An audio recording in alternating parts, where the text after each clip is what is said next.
Aloha everyone, it's Victoria, and today I'd like to talk about, well, first I'll start out with my activity. Even though the day is still young, it's only about noon, and I only did one workout. So I did a hike, which should have taken me an hour. It took me 2 hours because I went with a friend, Roy, and he took a little longer, but I just kept going back and forth to get him, and it was his first hike, so I had to take that into consideration. So 2 hours of walking, not bad. In a way, I wish I wore my weights, but I didn't know. And very irresponsible of me. When I got there, I said, "Oh no, I don't have a water bottle." He's like, it shouldn't be that bad. It's kind of overcast. When the clouds left, it was really, really sunny, and I was feeling dehydrated. But anyway, replenished when I got back. Everything's good. Okay, so some of you like to hear about relationships. Now, since I'm in a long-term relationship for a really long time, about 18 years, I could discuss my pitfalls, my triumphs in a relationship long-term. I was actually going to write an ebook on relationships and the struggles that I've gone through over the years, and it's not easy. It's not easy at all, but is it worth it? Well, it's up to you. I mean, it's up to you what your goals are, a relationship without kids, a relationship with pets, a relationship with, with kids, with no, I mean, there are so many different kinds. I like to look at things on a primitive level, but I also like to mix in modern with it, of course, because I'm not primitive enough, because I'm living in a modern world. But there are guidelines. Like, I didn't go out with men when there was texting. I didn't know what texting was at the time. So things are different now. Protocols are different. Can you text somebody and call them before calling them? I mean, could you text them for a date? I don't know how that works. Are people getting insulted from texting? There's so many different things that have changed over the years, in the last decade even, when it comes to technology and stuff like that. There was no online anything when I was dating. So, there's different protocols now. But, like I said yesterday in my video, primitively, we could understand a male and a female and the dating world that way. And even in a gay relationship, there's a male and a female type. So you can basically get the dominant one and the one who's not more passive person, Now, it's not cookie cutter. I don't know if I'm making sense to anybody, but I'm just trying to touch on a few things. Okay, so because people get very complacent, they get bored.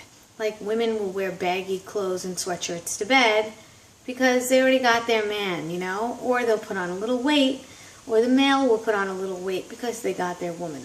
Everything just becomes complacent, and people get bored because they're complacent. Like I said, there has to be a dance. The dance continues till you die, okay? It doesn't stop when you first get married. And there's nothing wrong with a woman serving her man.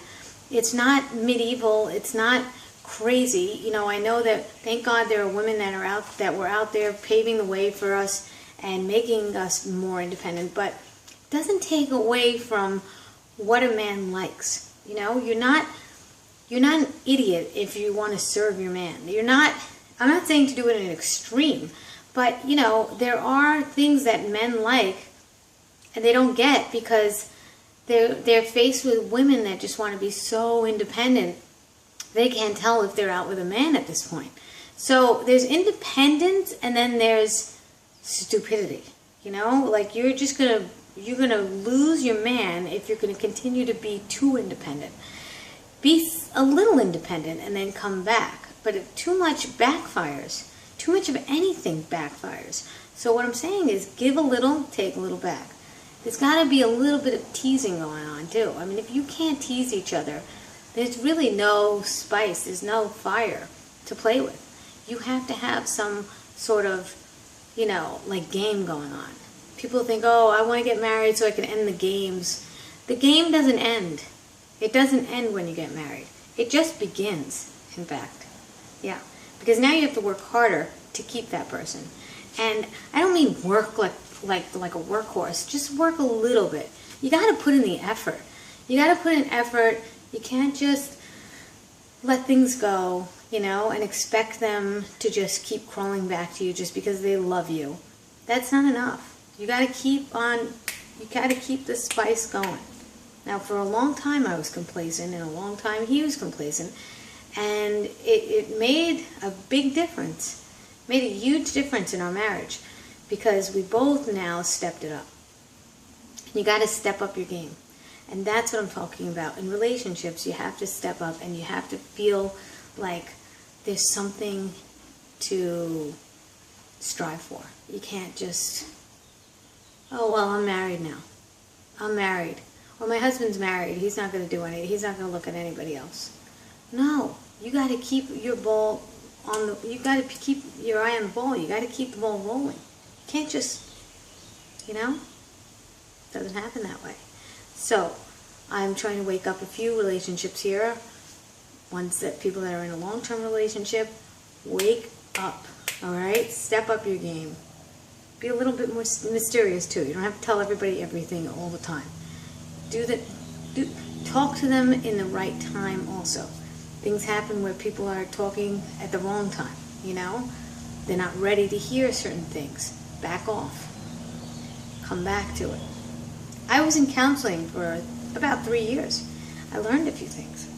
So, you know, if you want the tools, ask me if I would write a book, because then maybe you'll encourage me. I could actually write a book. I could write an ebook on relationships, and I could write a book on how to have nerve. Get out there and have nerve. I could write those 2 books. Yeah. And the bonus at the end is, you know, I would put diet and lifestyle. Because I think that affects a lot of people's moods. Anyway, tell me what you think. I don't know if this is worth it. I was thinking about it. I was thinking about writing those 2 books. But if you want to hear it, I will write those books. There's enough people out there that want it. Okay. Signing off. I hope you're having a great day, great night, wherever you are in this world. And I wish you good health. Whatever your activity is, write it down. I want to read it. We all want to read it. We all want to get inspired. Okay? Talk to you soon. Bye.